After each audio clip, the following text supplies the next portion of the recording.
Psalm 75. We thank you, O God. We give thanks because you are near. People everywhere tell of your wonderful deeds. God says, at the time I have planned, I will bring justice against the wicked.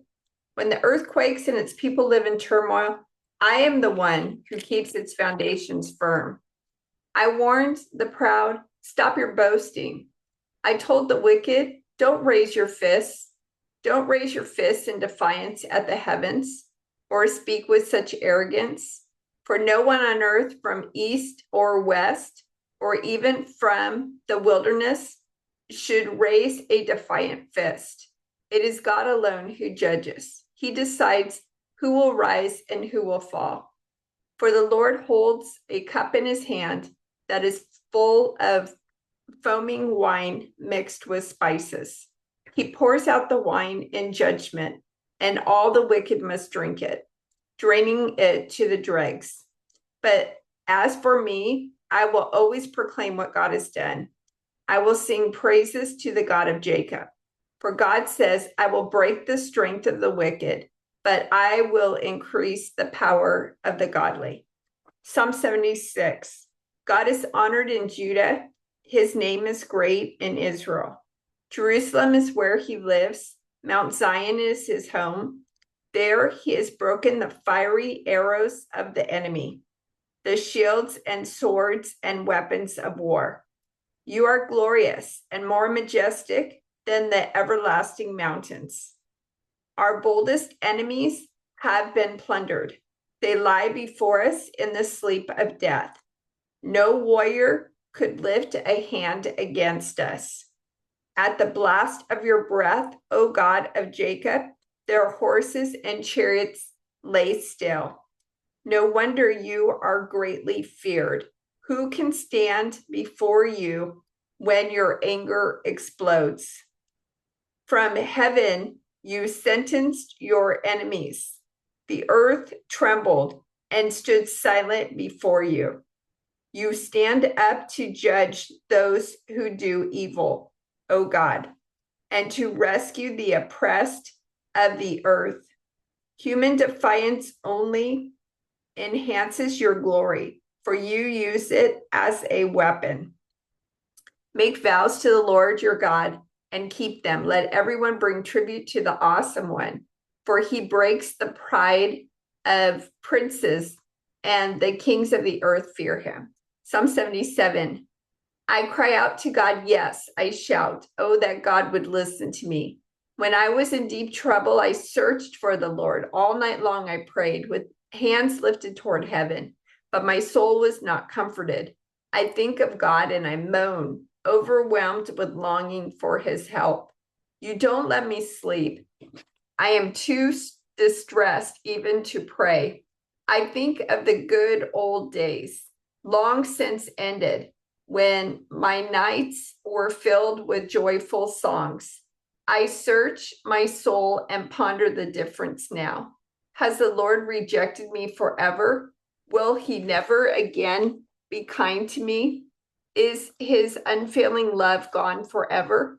Have his promises permanently failed? Has God forgotten to be gracious? Has he slammed the door on his compassion? And I said, this is my fate. The Most High has turned his hand against me. But then I recall all you have done, O Lord. I remember your wonderful deeds of long ago. They are constantly in my thoughts. I cannot stop thinking about your mighty works. O God, your ways are holy. Is there any God as mighty as you? You are the God of great wonders. You demonstrate your awesome power among the nations. By your strong arm, you redeemed your people, the descendants of Jacob and Joseph. When the Red Sea saw you, O God, its waters looked and trembled. The sea quaked to its very depths. The clouds poured down rain. The thunder rumbled in the sky. Your arrows of lightning flashed. Your thunder roared from the whirlwind. The lightning lit up the world. The earth trembled and shook. Your road led through the sea, your pathway through the mighty waters. A pathway no one knew was there. You led your people along that road like a flock of sheep, with Moses and Aaron as their shepherds. Psalm 78. Oh, my people, listen to my instructions. Open your ears to what I am saying, for I will speak to you in a parable. I will teach you hidden lessons from our past, stories we have heard and known, stories our ancestors handed down to us. We will not hide these truths from our children. We will tell the next generation about the glorious deeds of the Lord, about his power and his mighty wonders.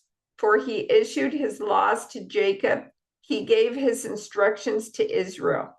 He commanded our ancestors to teach them to their children, so the next generation might know them, even the children not yet born. And they, in turn, will teach their own children. So each generation should set its hope anew on God, not forgetting his glorious miracles and obeying his commands. Then they will not be like their ancestors, stubborn, rebellious, and unfaithful, refusing to give their hearts to God. The warriors of Ephraim, though armed with bows, turned their backs and fled on the day of battle. They did not keep God's covenant and refused to live by his instructions. They forgot what he had done, the great wonders he had shown them, the miracles he did for their ancestors on the plain of Zoan in the land of Egypt. For he divided the sea and led them through, making the water stand up like walls. In the daytime, he led them by a cloud, and all night by a pillar of fire. He split open the rocks in the wilderness to give them water, as from a gushing spring. He made streams pour from the rock, making the waters flow down like a river. Yet they kept on sinning against him, rebelling against the Most High in the desert. They stubbornly tested God in their hearts, demanding the foods they craved. They even spoke against God himself, saying, God can't give us food in the wilderness. Yes, he can strike a rock so water gushes out, but he can't give his people bread and meat. When the Lord heard them, he was furious. The fire of his wrath burned against Jacob. Yes, his anger rose against Israel, for they did not believe God or trust him to care for them. But he commanded the skies to open. He opened the doors of heaven. He rained down manna for them to eat. He gave them bread from heaven. They ate the food of angels. God gave them all they could hold.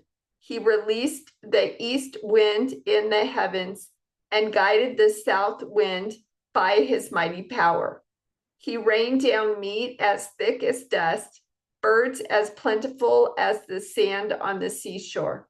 He caused the birds to fall within their camp and all around their tents.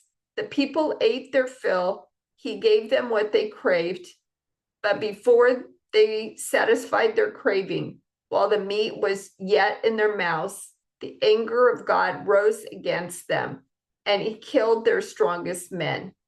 He struck down the finest of Israel's young men. But in spite of this, the people kept sinning.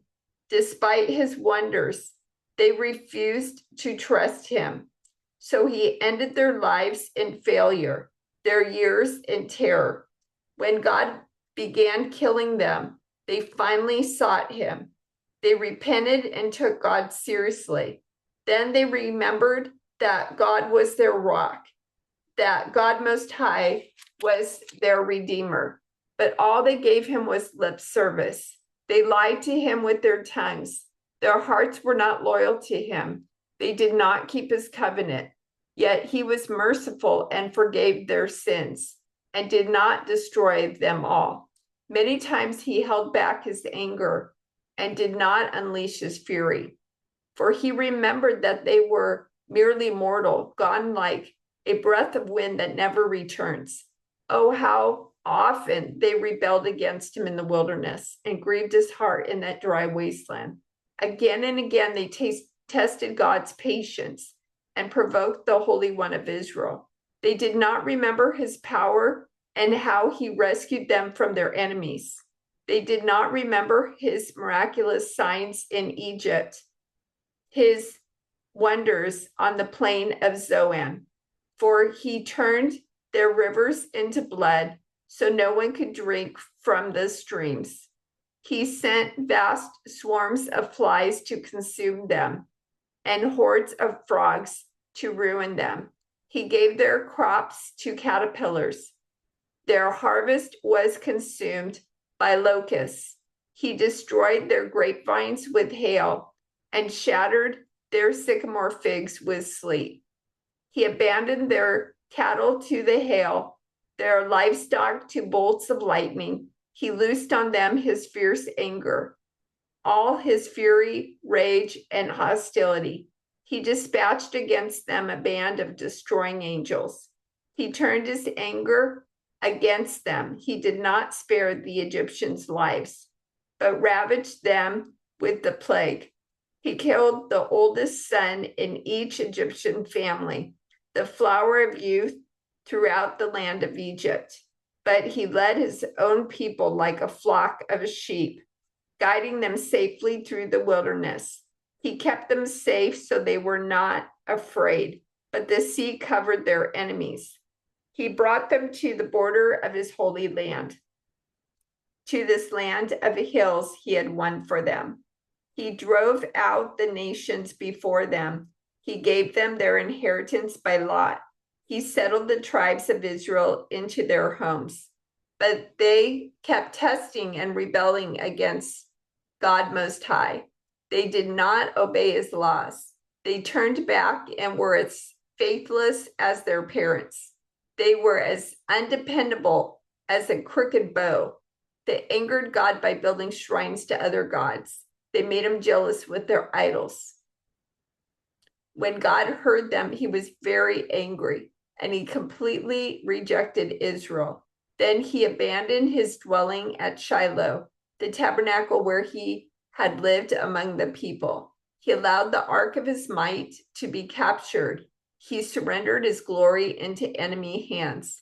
He gave his people over to be butchered by the sword because he was so angry with his own people, his special possession. Their young men were killed by fire. Their young women died before singing their wedding songs. Their priests were slaughtered, and their widows could not mourn their deaths.